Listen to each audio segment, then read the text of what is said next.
She's been described as the hero of Tukuroa. Julie King is the heart and soul behind Love Soup, the soup kitchen that feeds more than 200 people a week.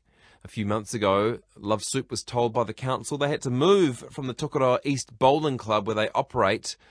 And so Julie and her team have been working tirelessly trying to fund the move. They are still $20,000 short and the deadline is looming. Hi, Julie. Hi, Jesse.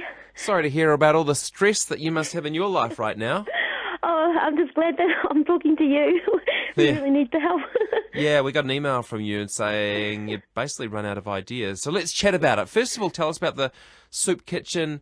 We'll talk about what it means to the community, but what has it meant to you? It's played a big role in your life too. It's pretty much saved my life. I was a recluse before all this happened, and it's just getting out there, helping others is quite healing, and to see the changes in other people's lives, including the volunteers and those that that come in. There are so many ways they are benefited, and it just encourages goodwill.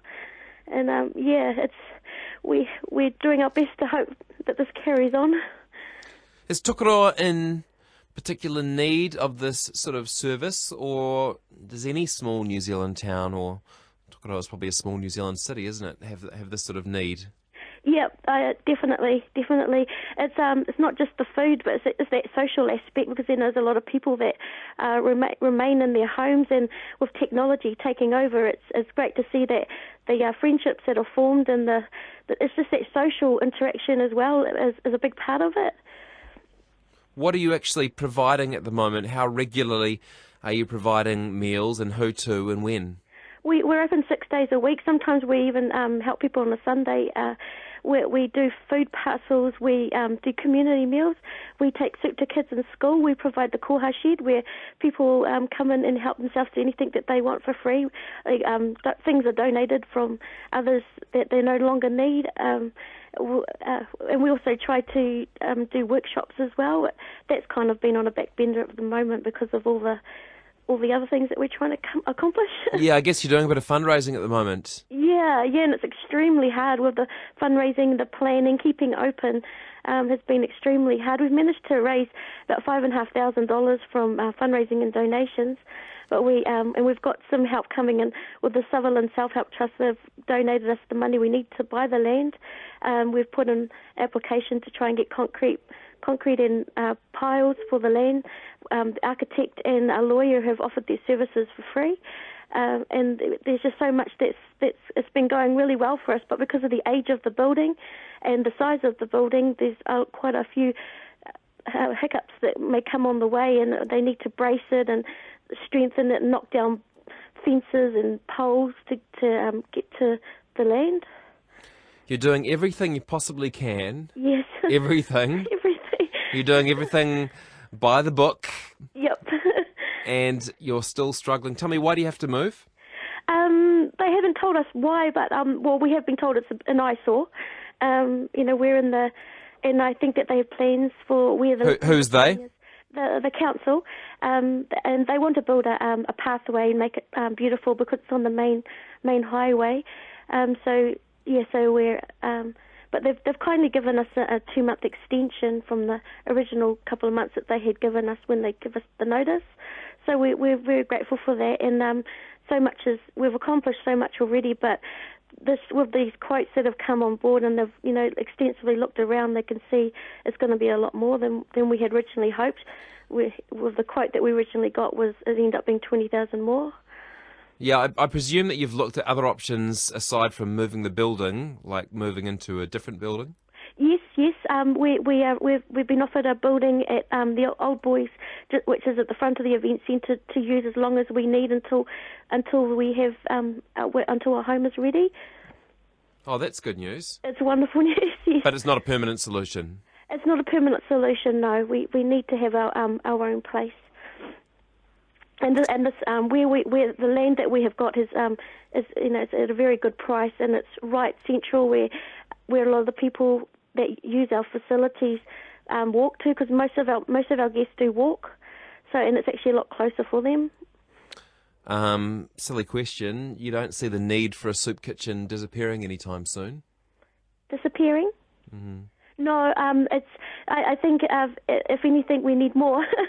There's a lot. The need out there is great, and when you're actually working amongst these people and you're actually seeing it, you realise how great the need is.